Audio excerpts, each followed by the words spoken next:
자, 오늘 함께 나누실 하나님 말씀은 누가복음 15장 11절부터 24절까지의 말씀입니다.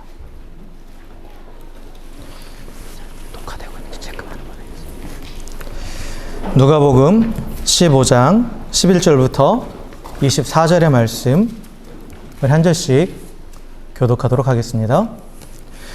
또 이르시되 어떤 사람에게 두 아들이 있는데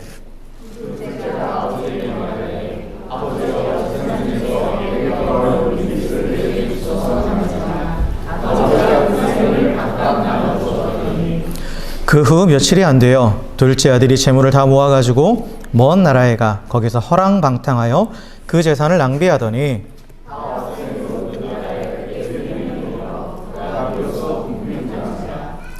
가서 그 나라 백성 중 한 사람에게 붙여 사니 그가 그를 들러 보내어 돼지를 치게 하였는데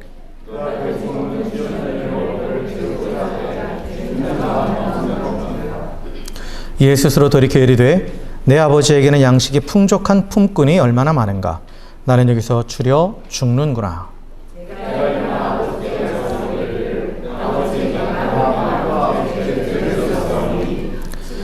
지금부터는 아버지 아들의 일컬음을 감당하지 못하겠나이다. 나를 품꾼의 하나로 보소서 하리라 하고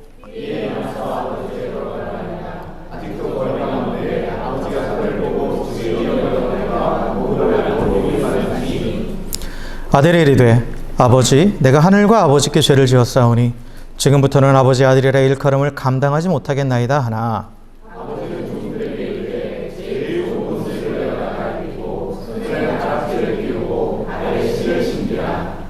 그리고 살진 송아지를 끌어다가 잡으라. 우리가 먹고 즐기자.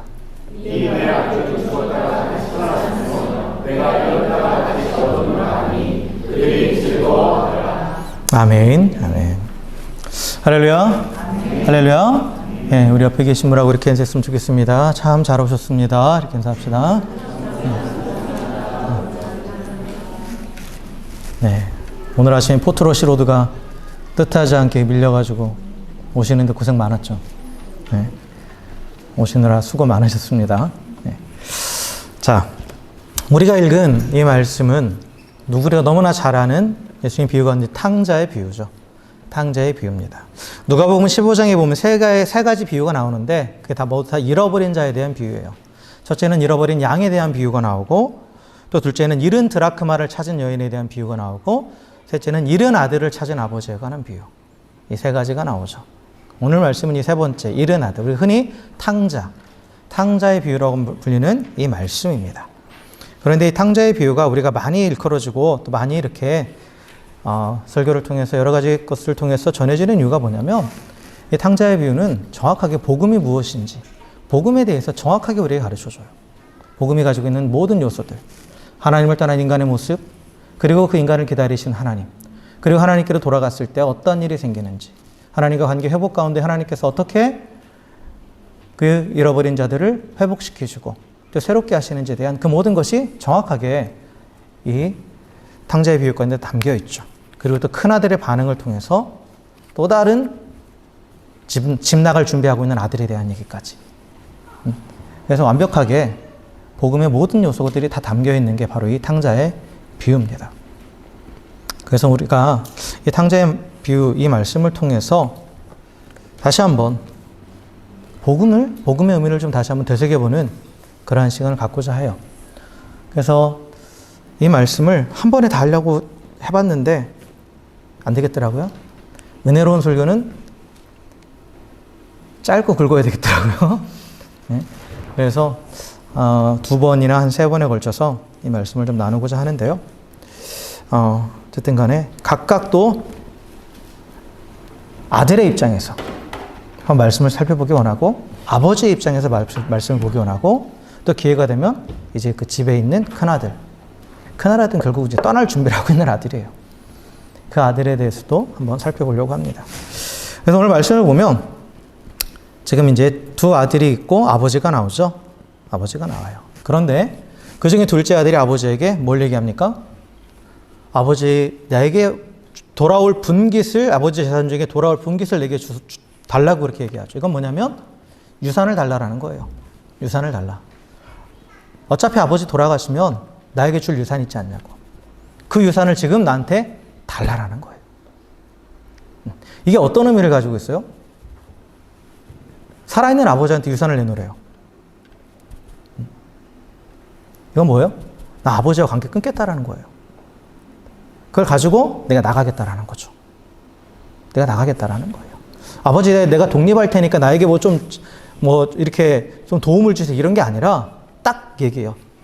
유산 달라고. 유산을 달라고. 나쁜 아들이죠. 우리 김석신 목사님, 선율이가 이렇게 하면 어떻게 하시겠어요? 가만 안 있죠. 응? 아버지가 눈 시퍼렇게 뜨고 살아있는데, 응? 유산을 내놓으라고. 그러니까 이 아들이 이제 우리 탕자라고 부르는 거예요. 방탕하고, 어떻게 보면 패륜적인 그런, 지금 아버지한테 패륜적인 지금 말을 하고 있는 거죠. 물론, 아버지가 돌아가시면 자기 목숨 맞아요. 유산은. 그런데 유산이라는 것은 아버지의 재산을 자기가 물려받는 것이지, 자기가 아버지한테 당당하게 요구할 수 있는 것도 아니에요. 사실 엄밀히 말하면. 자기 게 아니죠. 자기 게 아니에요. 너무 당당하게 지금 그걸 요구하죠. 그걸 요구하는 거예요. 결국 아버지의 관계를 끊겠다라는 거예요. 쉽게 말하면. 아버지의 관계를 끊겠다라는 건데, 그런데 아버지는 그걸 들어주죠. 그걸 들어줘요. 들어줍니다. 근데 왜 아들이 이런 요구를 했을까? 작은 아들의 입장에서 왜 아들이 이런 요구를 했을까라는 것을 한번 생각해 보면, 그가 나가서 이제 어떻게 살았는지를 보면 알아요. 나가서 막 자기 마음대로 살았잖아요. 그러니까 실제로는 보면 이 작은 아들이 아버지하고 함께 있을 때는 사실 부족한 게 없었어요. 그래서 그때도 이미 부족한 건 없었어요. 우리가 이 탕자의 비유를 쭉 보면 아버지의 집에 종도 있고 종도 풍족하고 이렇게 여러 가지 것들을 종합해 보면 이 아버지는 부자예요. 부자예요. 그러니까 부자 아버지 밑에 있으니까 전혀 부족한 것이 없이 살았던 그런 아들입니다. 그런데 그럼에도 불구하고 이 아들이 왜 아버지를 떠나고자 했느냐? 아버지 밑에서 아버지 말씀에 순종하고 있는 것이 싫은 거야. 싫은 거예요. 부모와 자식 간의 관계가 성립하기 위해서는 부모는 자식에게 모든 걸 다 베풀어 줘야 되죠. 그렇죠? 그게 은혜예요. 은혜를 베풀어 줘야 돼요. 계속해서 필요를 공급해 주고 보호해 주고, 그렇죠? 지켜줘야 돼요. 모든 걸 다 원하는 대로 베풀어 줘야 되죠. 그럼 자녀는 부모로서 부모에게 이것을 다 받아 누리기 위해서는 어떻게 해야 돼요? 순종해야 되는 거죠. 부모 자식 간의 관계가 성립하기 위해서는 부모 편에서는 자식에게 은혜를 베풀어야 되고, 자식 편에서는 부모에게 순종해야 돼요.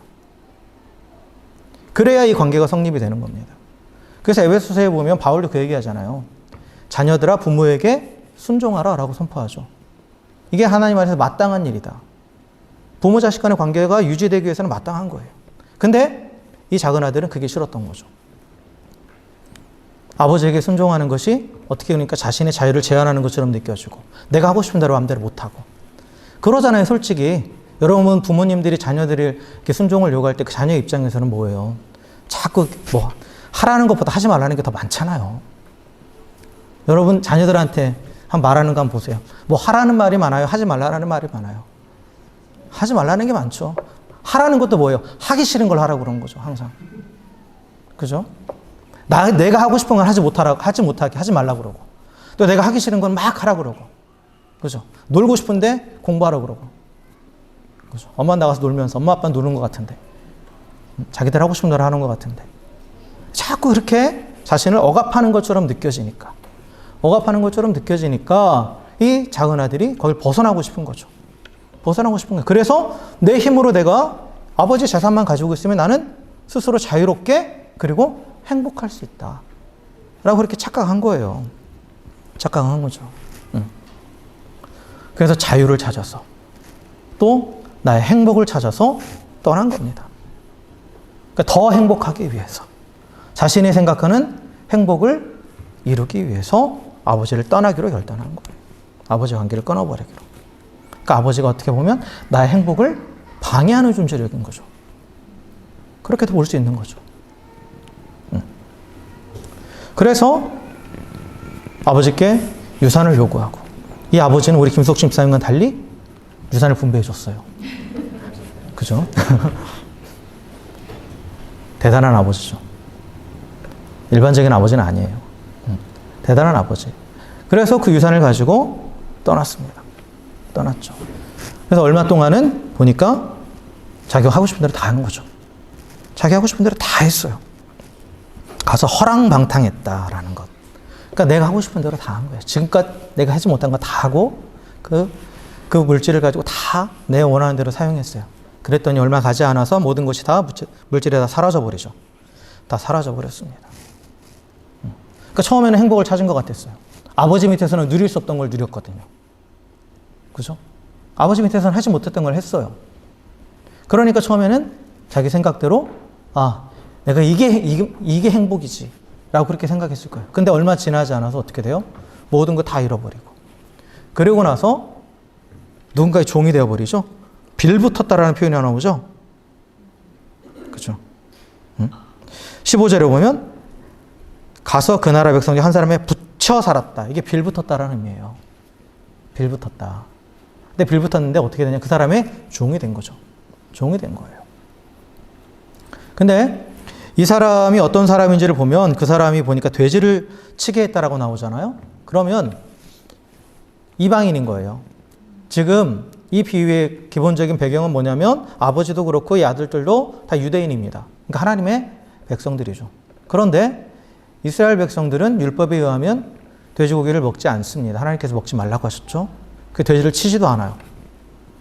그래서 이방인들이 돼지를 치는 거죠. 돼지를 치는 거예요. 그래서 이방인 밑으로 들어간 거예요. 유대인으로서 정체성을 잃어버리게 되는 거죠. 이방인 밑에 들어가는 것도 이게 유대인으로서 정체성에 지금 문제가 생기는 건데 더 나아가서 뭐예요? 돼지를 친다. 율법이 금하고 있는. 돼지를 만져서도 안 되고 먹어서도 안 되는데 그거를 돌보는 자가 되었다라는 거죠. 그 돼지는 부정한 동물이에요. 율법에 의하면. 그러니까 하나님 자녀로서 하나님 나라 백성으로서의 정체성을 잃어버리게 되는 거죠. 유대인으로서 정체성을 완전히 상실하게 돼요. 보세요. 자유를 얻기 위해서 나갔는데 이방인의 종이 되었죠. 그죠? 그래서 그것을 통해서 또한 내가 뭔가 자신을 뭔가 또 이룰 수 있을 거라고 생각했는데 그게 아니라 오히려 자신이 가지고 있었던 정체성을 점점 잃어버리게 되는 거죠. 유대인으로서의 정체성을 잃어버려요. 더 나아가서 어떻게 됩니까? 먹을 것이 없어가지고 돼지하고 먹을 것을 가지고 다투는 인간의 존엄성마저 잃어버리는 거죠. 인간의 존엄성마저도 잃어버리는 거예요. 가장 비참한 상태. 완전히 밑바닥 중에 밑바닥으로 떨어져 버리는 거죠. 근데 이 모습이 바로 하나님을 떠난 모든 인간들을 대표하는 모습입니다. 하나님께 순종하기를 거부하고 스스로 행복을 찾아서 떠난 인간들. 그 인간들이 처하게 되는 과정들을 적나라하게 보여주는 게 바로 오늘 이 작은 아들의 모습이에요. 원래 인간은 하나님께서 만드셨죠. 성경은 분명하게 하나님께서 우주 만물을 지으시고 또 인간을 지으셨다고 선포합니다. 세상이 그걸 부정할지라도 그 진리는 변하지 않아요. 그 어떤 것도 증명할 수 없습니다. 하나님조차도 그리고 하나님도 당신의 창조에서도 증명하려 하지 않아요. 왜요? 진리니까. 진리는 증명되는 게 아니에요. 진리는 선포되는 겁니다. 선포되는 거예요. 그래서 성경은 우리에게 분명하게 선포합니다. 창세기 1장 1절부터. 태초에 하나님이 천지를 창조하시니라. 그 천지 우주 만물 안에 우리 인간도 들어가죠. 그래서 하나님께서 우리 인간을 만드셨어요. 그런데 인간은 다른 피조물들과는 달리 특별하게 만드셨죠. 하나님께서 특별하게 만드셨어요. 그래서 성경에 보면 하나님의 모양과 형상을 따라 만들었다라고 그렇게 되어 있죠. 하나님의 모양과 형상을 만들었다라는 것은 하나님처럼 존귀하게 만들었다는 의미도 가지고 있고 또한 하나님의 모양과 형상을 따라 만들었다는 것은 하나님을 알고 하나님과 교제할 수 있는 존재로 만들었다라는 그런 의미가 돼요. 그래서 하나님께서는 우리 인간을 만드시고 인간을 위해서 모든 것을 조성해 주셨어요. 창세기의 내용을 보면 첫째 날부터 여섯째 날까지 계속 하나님께서 말씀으로 우주 만물들을 만드시잖아요. 근데 그걸 만드시고 보시기에 좋았더라, 좋았더라라는 표현이 나오죠. 이 보시기에 좋았더라라는 표현, 선이라는 표현, 슈브라는 표현은 하나님의 뜻과 계획이 이루어졌다라는 거예요. 하나님이 원하시는 모습대로 나타났다라는 거고 그 안에 하나님의 하나님의 영광이 드러났다라는 그런 의미를 가지고 있어요. 그런데 하나님의 목적대로 이루어졌다라는 것은 여기서 그럼 하나님의 목적이 무엇이었냐? 하나님이 우주 만물을 만드실 때 그 목적이 무엇이었냐? 인간이 살 환경을 조성해 주는 거예요. 그래서 하나님이 그 보시기에 좋았더라라고 하셨을 때 그 말 안에 그것이 하나님의 영광을 드러내는 것뿐만 아니라 그 안에 살아가는 인간의 모습을 하나님께서는 보시면서 좋았다라고 그렇게 얘기하시는 거예요. 좋았다. 그래서 마지막에 인간을 만드시고 나서는 보시기에 심히 좋았다라고 표현되어 있죠. 심히 좋았다라는 것은 기뻐서 어쩔 줄 모른다는 뜻이에요. 여기서 심이라는 표현은. 기뻐서 날뛴다라는 그런 의미입니다. 하나님께서 너무너무 좋으셨다라는 거예요. 감정을 주체할 수 없을 정도로. 왜요? 하나님께서 만들어 놓으신, 인간을 위해서 만들어 놓으신 그 모든 것들에 딱 인간이 들어가니까 그 상황이 너무 좋으셨던 거죠. 하나님의 목적과 계획대로 딱 들어맞았다라는 거예요. 그래서 하나님 우주 만물을 인간을 위해서 만들어 주셨습니다.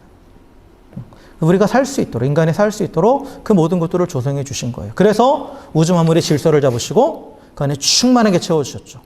그래서 그 질서와 충만 안에서 인간이 모든 것을 누려요. 그리고 나서 얻는 게 뭐예요? 안식입니다. 그죠? 하나님의 말씀으로 질서를 잡으시고 말씀으로 충만하게 하신 뒤에 그 말씀 안에서 인간이 거할 때 그 모든 것을 누리는, 그 모든 것이 이루어진 그 상태를 우리가 샬롬이라고 부릅니다.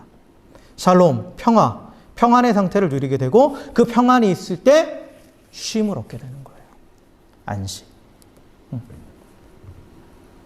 이게 하나님의 창조의 원리고 이것을 통해서 우리는 즉 평안과 안식을 누리는 게 뭐냐? 이게 행복입니다. 그래서 여러분 행복이라고 말하는 것, 우리가 추구하는 행복이 그거잖아요. 모든 것이 질서 잡히고 모든 것이 충만한 상태, 그 평안한 가운데서 우리가 쉼을 얻는 것. 그게 행복이죠. 그래서 하나님이 인간에게 행복할 수 있도록 모든 것을 만들어 주신 거예요. 모든 것을 만들어 주셨습니다. 그런데 이 하나님이 주신 이 모든 우주 만물은 결국 하나님 안에 있을 때 누리게 되는 거예요. 하나님으로부터 나온 거기 때문에. 하나님 밖에서는 이게 우리에게 누려지지 않아요. 하나님 안에 있을 때 누려지는 겁니다. 그래서 하나님과의 관계, 릴레이션십 안에 있을 때 인간은 하나님이 만드신 모든 피조물을 통해서 그 피조물들과 관계를 맺으면서 그 안에서 질서와 평화를 얻고, 충만함을 누리고, 충만한 가운데 참된 평안을 얻고 쉼을 누리는, 그래서 진정으로 행복한 삶을 살 수 있게 된다라는 거죠. 그래서 하나님은 인간을 처음부터 그렇게 만드셨어요. 우주 만물을 지으실 때부터 그렇게 설계하신 거예요. 인간도 그렇게 설계하신 겁니다. 그래서 그 사랑의 관계 안에, 하나님과 우리의 관계, 하나님이 관계를 맺으시는 방법이 사랑이거든요. 그래서 하나님은 처음부터 사랑의 관계로 존재하셨죠. 성부, 성자, 성령 하나님께서 사랑으로 서로 연합해서 하나 되어 계셨단 말이에요. 우리도 마찬가지예요. 그 하나님과의 그 사랑의 관계 안에 들어올 때, 그때 하나님이 예비해 놓으신, 하나님이 만들어 놓으신 그 모든 것을 풍성히 누리면서 행복할 수 있게 하신 거예요.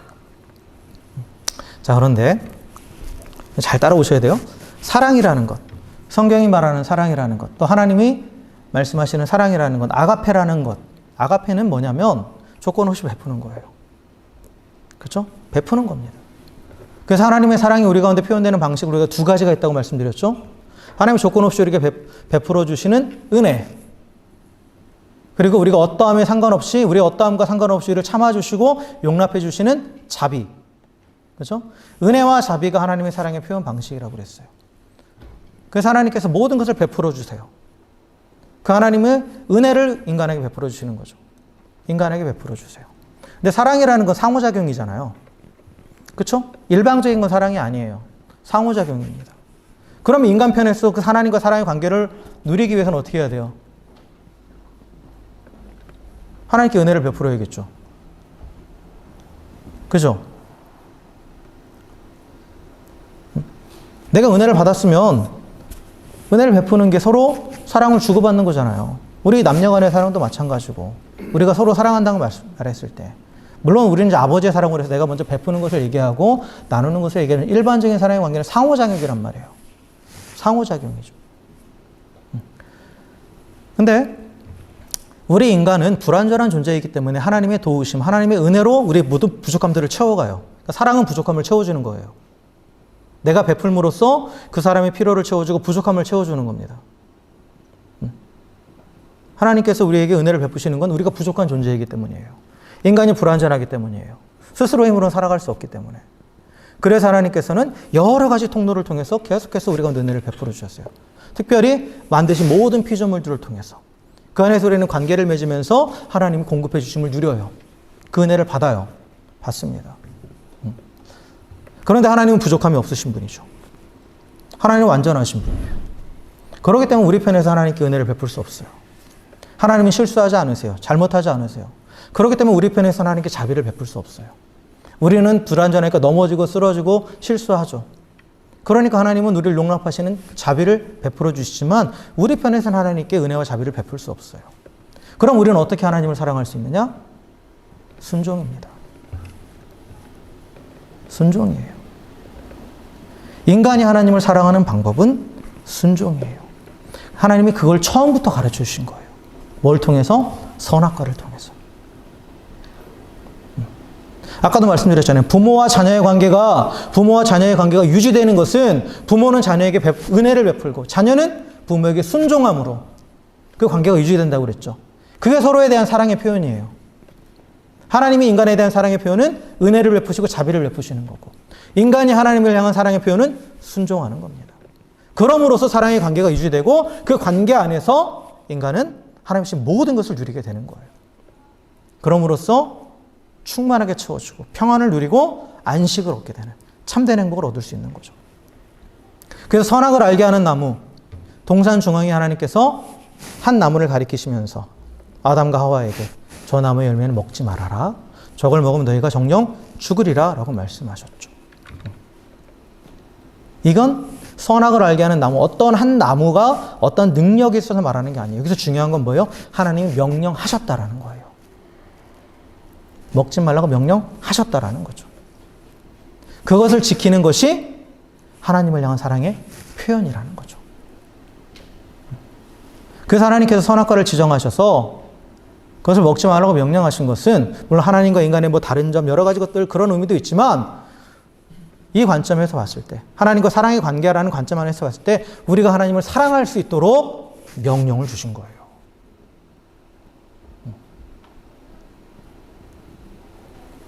그래서 그 명령을 준행하는 것이 하나님을 사랑하는 것이고 그 하나님과 사랑 안에 있을 때 행복하게 할 수 있도록. 그래서 그 신명기에 보면 그 말씀이 나오잖아요. 하나님의 명령, 율법을 주신 목적이 뭐라고 나와요? 이거 가지고 한번 설교한 적이 있어요. 너의 행복을 위해서라고 말씀하죠. 너의 행복을 위해서. 율법에 순종하는 것이, 하나님 말씀에 순종하는 것이 하나님을 향한 사랑의 표현이고 그럼으로써 있는 하나님과 관계 안에서 행복할 수 있으니까. 그래서 선악과를 주신 것도 마찬가지예요. 선악과가 어떤 특별한 능력이 있는 것처럼 이단들은 설명하는데 절대 그게 아닙니다. 동산 중앙에 있다. 가장 잘 보이는 거예요. 다른 의미가 있는 게 아니에요. 동산 중앙이니까 가장 어디서든 가장 잘 보이는 거예요. 가장 잘 보이는 나무 하나를 택하셔서 그 열매 먹지 말라라고 말씀하신 거예요. 그 열매는 어떤 능력이 부여된 게 절대 아닙니다. 중요한 건 뭐냐? 하나님 명령하셨다라는 게 중요한 거예요. 명령하셨다라는 게. 그런데 그 명령을 주신 목적은 뭐라고요? 그걸 통해서 우리를 억압하고 억누르고 자유를 빼앗게 한 게 아니라 그 명령을 지킴으로써 하나님을 향한 사랑을 표현하게 하시고 그럼으로써 하나님과 사랑의 관계 안에서 허락하신 모든 것들, 에덴 동산의 나머지 모든 것 다 허락해 주셨잖아요. 그걸 마음껏 누릴 수 있도록 그 명령을 주신 거예요. 그 선악과를 주신 것도 인간이 주님 안에서 하나님과의 관계 안에서 참된 행복을 누리게 하시기 위해서 선악과를 만드신 거예요. 많은 사람들이 왜 하나님께 선악과를 만드셔가지고 인간이 죄짓게 만들었느냐? 목적 자체를 잘못 생각하고 있는 거예요. 인간이 죄짓게 하려고 선악과를 만드신 게 아니라는 거죠. 하나님을 사랑하는 법을 가르쳐 주시려고. 그게 바로 순종이라는 것. 그 말씀의 순종이라는 걸 가르쳐 주시기 위해서 선악과를 만드신 거예요. 그리고 명령하신 거죠. 선악과를 만드셨다는 표현도 어떻게 보면 정확한 표현이 아니에요. 지정하신 거예요, 하나를. 한 나무를 지정하신 거예요. 이미 만들어 놓으신 수많은 나무들 가운데 하나를 지정하신 거죠. 그래서 하나님을 사랑하는 법은 뭐다? 그 명령에 순종하는 거다. 그게 없으면 인간은 하나님을 사랑할 방법이 없어요. 분명히 말씀드리지만 사랑은 부족함을 채워주는 건데 하나님은 전혀 그게 없거든요. 부족한 게 없으신 완전하신 분이에요.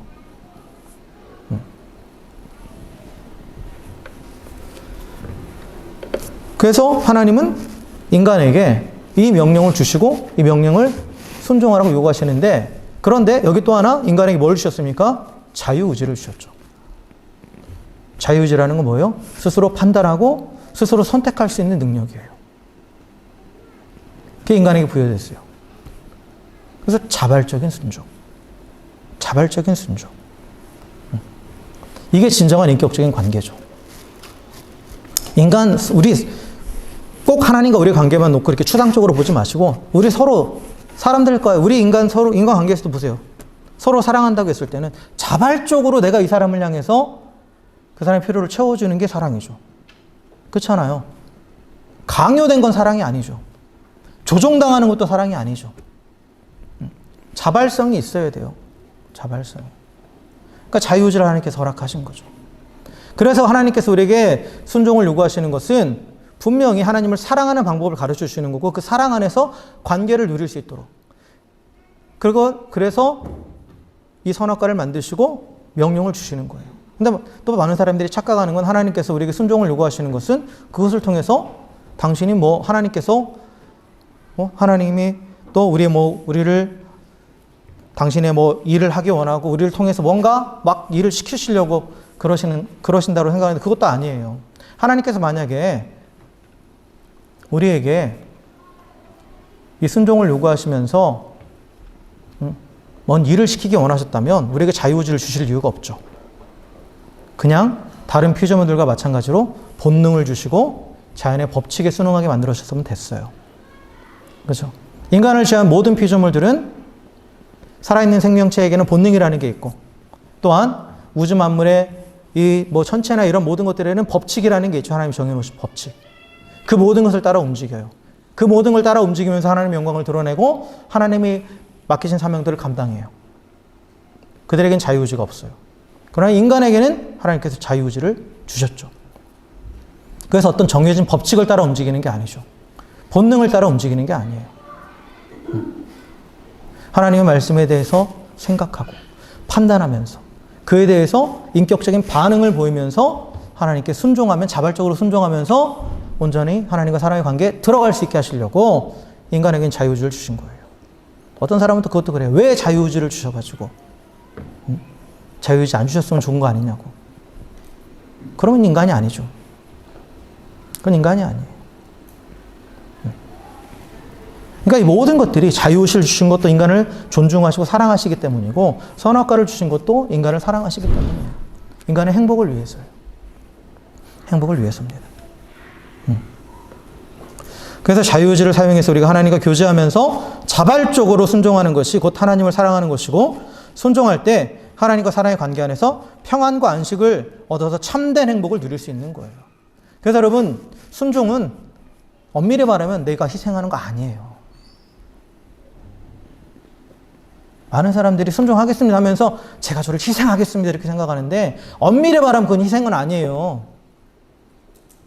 나의 행복을 위해서 하는 건데 그게 왜 희생이에요? 순종이 어려운 이유가 여기 있어요. 그걸 희생이라고 생각하니까, 하나님을 위해서 내 걸 다 포기하는 걸로 생각하니까. 믿는 사람들조차도 그렇게 생각해요. 그래서 그럼 내 거 포기하고 그래 내가 주를 위해서 희생하겠습니다 이렇게 말해요. 근데 하나님 편에서 그거 아니에요. 아까도 말씀드렸지만 하나님 부족한 게 없는데 희생하는 게 아니라 나를 위해서예요. 순종하는 거.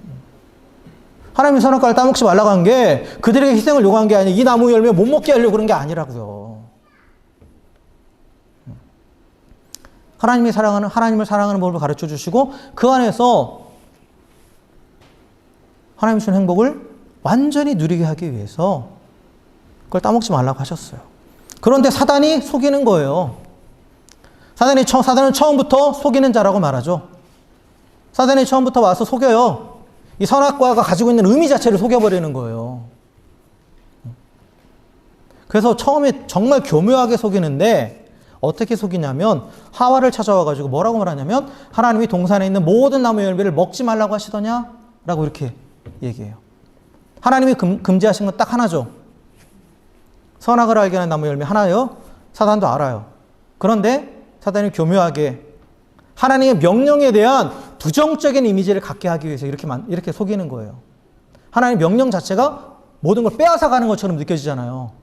모든 걸 먹지 말라고 했느냐? 라고 이렇게 물어보니까 이 명령이 되게 부정적으로 느껴지는 거죠. 이게 사단의 전략입니다. 그러니까 선악과를 금지하신 명령도 부정적으로 받아들이게 되는 거예요. 하와가. 그게 아니다. 하나님이 다른 건 다 먹어도 되는데 동산 중앙에 있는 나무의 열매는 먹지 말라고 하셨어. 라고 대답은 하죠. 근데 그의 말이 뒤에 가면 바뀌죠. 이걸 먹으면 죽을까 하노라. 라고 그렇게 하나님 말씀하셨다고 그러잖아요. 근데 하나님은 너 이거 먹으면 죽어. 라고 말씀하셨거든요. 그러니까 하나님의 명령에 대해서 부정적인 마음들이 이미 들어온 거예요. 그 생각이. 그래서 하나님이 이걸 왜 금지하셨지? 왜 우리의 자유를 빼앗지? 이렇게 생각하기 시작하는 거죠. 나머지 거 다 따먹을 자유가 있었는데 그거를 살짝 비틀어가지고 건드리니까 하나님 나의 자유를 억압하시네? 그런 부정적인 생각이 드는 거예요. 그러니까 사단이 그걸 딱 캐치하고 나서 뭐라고 얘기해야 되냐? 네가 그것을 먹는 날에는 너희 눈이 밝아져서 하나님같이 돼. 다시 말하면 뭐예요? 하나님이 너희들이 당신처럼 될까 봐 이걸 못 먹게 한 거야. 이렇게 만들어버렸죠. 그러니까 이건 뭐예요? 하나님이 자신들을 억압하는 거다. 우리의 것을 빼앗아가는 것이다. 라고 그렇게 생각하게 만드는 거죠. 선악과 의미 자체를 비틀어버린 거예요. 사단의 전략입니다. 사단의 전략이에요. 그래서 너희가 하나님을 떠나면 너는 완전해질 수 있어. 하나님처럼 된다라는 게 뭐예요? 완전해진다라는 거예요. 그리고 자유로워진다라는 거예요. 하나님 말씀에 불순종하면, 그래서 이걸 따먹으면 너는 자유로워져. 너 스스로 완전해질 수 있어. 이렇게 유혹한 것이고 아담과 하와는 거기 넘어간 거죠. 오늘날도 똑같이 유혹합니다. 사단은. 하나님이 우리 인간의 본성을 억누르는 것처럼 생각하고 우리의 자유를 빼앗는 것처럼 생각하게 만들고, 그래서 믿음을 가지고 사는 것은 또 하나님을 의지하며 사는 건 연약한 것처럼 보이게 만들고. 차라리 그러잖아요. 네가 얼마나 연약하면 네 힘이 아니라 어떤 절대자의 존재를 믿냐고, 눈에 보이지 않는 존재를 믿냐고. 동일한 방식으로 유혹합니다. 그래서 아니다. 신으로부터의 해방을 이 중세 이후에, 르네상스 시대 이후에 사람들이 그걸 외치잖아요. 신으로부터 해방을. 신을 인간을 억누르는 존재로 보고, 여기서 말하는 중세의 신은 유럽의 신은 하나님이죠. 하나님이 인간을 억누르는 존재로 보고, 인간의 자유를 말살하는 존재로 보고, 거기서부터 벗어나는 것이 참된 인간성을 회복하는 것이다. 사단이 한 말과 똑같죠? 똑같아요. 그러면서 교묘하게 다 왜곡을 시킨 거예요. 그래서 하나님을 말씀이 아닌 내 생각을 의지하고 내 생각과 내 가진 능력을 가지고 나를 세워가는 것, 그게 참된 행복이다. 그렇게 가르치는 거죠. 그래서 하나님을 떠나서 소유를 통해서, 또 사람들의 인정받음을 통해서, 그리고 무엇보다도 자아 성취를 위해서, 자아 성취로 인해서 너는 완전해질 수 있어. 너는 행복할 수 있어. 라고 지금도 속삭이는 거예요.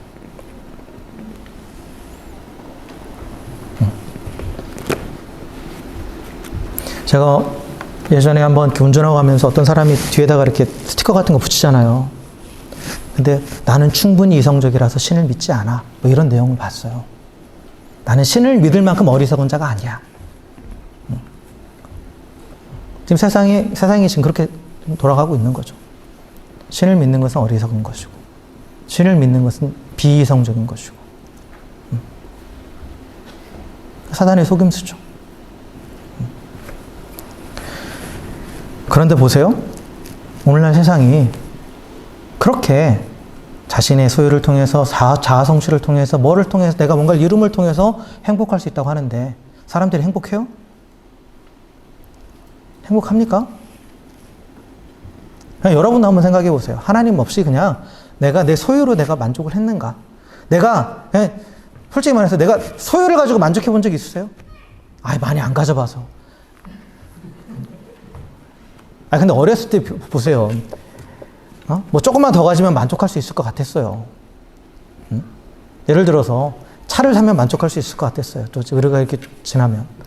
그리고 또 뭐 훌륭한 배우자를 만나면 만족할 수 있을 것 같았어요. 근데 돼요? 돼요? 물론 만족하고 사시는 분도 계시겠죠. 저는 만족해요. 근데 끝이 없죠. 끝이 없어요. 사람들이 다 행복하다면 오늘 세상이 이렇게 망가져갈까요? 자아 성취를 통해 사람들이 정말 행복함을 누리고 있다면 오늘 세상이 이렇게 각박해져가고 망가져가겠냐고요. 악해져가는 이유는 뭐예요? 행복하지 않기 때문에 그런 거예요. 그래서 더 행복하기 위해서 더 뺏으려고 그러고 더 행복하기 위해서 더 경쟁하고 그러니까 아무도 제로섬 게임이 돼서 아무도 가진 게 없는 사람이 되어버리네요. 누구도 만족하지 못하는 그러한 지금 현실이 되어 있잖아요. 그래서 하나님을 떠나서 자기 마음대로 사는 인간들이 보니까 하나님과 같이 되기는커녕 하나님처럼 자유롭고 하나님처럼 완전한 존재가 되기는커녕 오히려 세상의 노예가 되어서 물질의 노예가 되어서 명예의 노예가 되어서 자아성취의 노예가 되어서 오히려 자신의 정체성을 잃어버리고 자신의 가치를 잃어버리고 오히려 본능을 따라 살아가는 짐승만도 못한 그러한 일들을 하잖아요. 그잖아요. 존엄성을 잃어버렸죠, 인간으로서. 하나의 부품처럼 여겨주고 사람의 가치를 연봉으로 판단하고 그렇잖아요. 그러한 세상이 되어버렸어요. 이게 행복한 세상일까요? 이게 행복인가? 아니죠. 아니에요. 이게 하나님을 떠난 인간들, 하나님을 떠난 세상의 모습입니다. 돼지와 먹을 것을 다투는 경쟁에 눌려가지고 인간의 존엄성마저 잃어버리는 그러한 모습이 하나님을 떠나서 스스로 자신을 세움으로 인해서 행복할 수 있다고 여겼던 인간의 모습이에요. 그러니까 참된 행복은 오직 순종함으로 하나님과 사랑의 관계 안에서 누릴 수 있는 겁니다. 소유로도 사람들의 인정으로도 또 스스로가 내가 뭔가를 성취했다라는 그걸로도 우리는 진정한 행복을 얻을 수 없어요. 사도 바울이 고백하잖아요. 나는 자족하기를 배웠다라는 거. 이게 다시 쉽게 표현하면 나는 행복하는 방법을 배웠다라는 거예요. 행복한 법을 배웠다. 나는 어떠한 상황에서도 빌립보서 4장에 보면 내가 어떠한 형편에 처해도 내가 가난해도 내가 부유해도 내가 배고파도 내가 배가 불러도 모든 것이 잘 돼도 아니면 모든 것이 막혀도 나는 행복할 수 있는 일체의 비결을 배웠다라고 말해요. 뭐냐? 하나님과의 사랑의 관계 안에 있는 거죠. 그래서 바울은 자기 행복하다고 선포하는 거예요. 감옥 안에 있으면서도 나 행복하다. 밖에 있는 사람들한테 너희도 나처럼 행복해졌으면 좋겠다. 라고 그렇게 말합니다. 그는 순종함으로 하나님과 관계 안에 머물러 있었기 때문에 그 사랑의 관계 안에 머물러 있었기 때문에 몸은 갇혀 있지만 자유함이 있었고 세상적으로는 정말 가난했지만 부유한 자였고 고린도후서에도 말하죠. 죽은 자 같았지만 실상은 살아있는 자였다라고. 그래서 어떤 상황에서도 행복하다라고 그렇게 선포할 수 있었던 거예요. 그래서 오늘 이 작은 아들의 모습은 우리에게 참된 행복의 비결이 어디 있는지를 분명히 가르쳐 줍니다. 그건 뭐냐? 하나님 말씀에 순종할 때. 그 말씀에 순종함으로 하나님과의 사랑의 관계 안에 머물러 있을 때 그때 만물의 주인 되시는 모든 것을 또한 충만하게 하시는 그 하나님으로부터 풍성함을 누릴 수 있는 거예요. 그리고 그 안에서 참된 안정감을 얻고 쉼을 얻게 되는 거죠. 쉼을 얻게 되는 거예요. 그런데 그 하나님 없이 내가 만족하려고 하는 인생은 뭐예요? 계속 불안해요. 두렵죠. 두려워요. 경쟁에서 뒤처질까 봐. 누군가 나의 것을 빼앗아 갈까 봐. 불안하죠. 행복이 없죠. 행복이 없습니다. 사랑하는 성도 여러분, 하나님께 순종하는 것이 참된 행복의 비결임을 알고 그 말씀 안에서 늘 주님께 순종함으로 주님이 주는 평안과 안식을 누릴 수 있는 저 여러분 되길 주의 이름으로 간절히 축원합니다. 오늘 이 둘째 아들은 이 밑바닥에서 드디어 깨달았어요. 뭘 깨달았냐? 아버지 집이 좋았다. 그죠? 그 생각하잖아요, 지금. 내 아버지 집에는 품꾼주차들도 배부르게 먹는데. 그랬다는 건 뭐예요? 자기가 그 안에서 얼마나 풍성함을 누렸는지도 생각한 거죠. 이게 소망이에요. 이때부터 회복은 시작되는 겁니다. 그래서 이제 돌아가기로 결심하죠. 이 부분과 또한 그 아버지께 돌아가는 과정 가운데 아버지께서 어떤 은혜를 또한 주시는지 그 결과가 무엇인지에 대해서는 다음 시간에 나누도록 하겠습니다. 어쨌든 간에 오늘 말씀을 통해 다시 한번 우리가 확인해야 될 건 뭐냐? 하나님 우리가 행복하게 원하신다. 그래서 행복할 수 있는 방법을 이미 주셨다. 선악과를 주신 것. 그 말씀에 순종하라고 명령하시는 것. 그것은 우리를 당신과의 사랑의 관계 안으로 들어오게 하셔서 그래서 그 안에서 하나님이 모든 것들을 충만하게 채워주시고 또 그 안에서 쉼을 주시는 행복을 누리게 하기 위하심이라는 사실을 기억하시면서 늘 그 주의 말씀에 순종함으로 주님과의 사랑의 관계 안에서 참된 행복을 누리며 나아갈 수 있는 우리 모두가 되기를 또 주의 이름으로 간절히 축원합니다. 함께 기도하겠습니다.